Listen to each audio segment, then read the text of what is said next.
रात को 9 बजे पति ऑफिस से घर आया। पत्नी ने आते ही उससे लड़ना शुरू कर दिया क्योंकि वह उसे पसंद नहीं करती थी। पति ने कहा, मुझे खाना तो दे दो, बहुत भूख लगी है।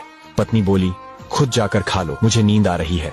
पति चुपचाप सुनता रहा और पत्नी पूरी रात उससे लड़ती रही। जब सुबह हुई तो पति ने कहा, मुझे नाश्ता तो दे दो। पत्नी ने गुस्से में कहा, मैं तुझसे तंग आ गई हूँ, भगवान करे तू मर जाए। पति कुछ नहीं बोला और चुपचाप ऑफिस चला गया। पत्नी अपने बच्चों को स्कूल से लेकर वापस आ ही रही थी तो उसने देखा घर के सामने भीड़ लगी हुई थी।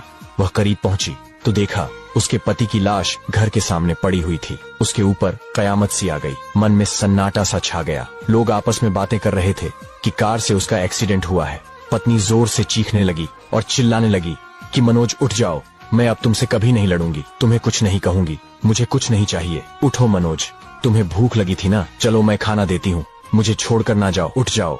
लेकिन मनोज कैसे उठता, उसे तो उसकी बद्दुआ ने मार दिया था। मनोज के जाने के बाद पत्नी को दुनिया के रंग नजर आने लगे, रिश्ते बदलते दिखने लगे, उसके अपने उससे मुंह मोड़ने लगे, दुनिया के लोग उसे गंदी नजरों से देखने लगे। फिर कुछ दिनों में उससे उसका घर भी छीन लिया गया, जो हिस्सा उसका बनता था सासुराल वालों ने उसे दे दिया। पति के मरने के बाद उसे एहसास हुआ कि पति जैसा भी हो, चाहे पसंद का हो या नापसंद का, लेकिन औरत के सर का ताज होता है। अगर सहमत है तो यस लिखे।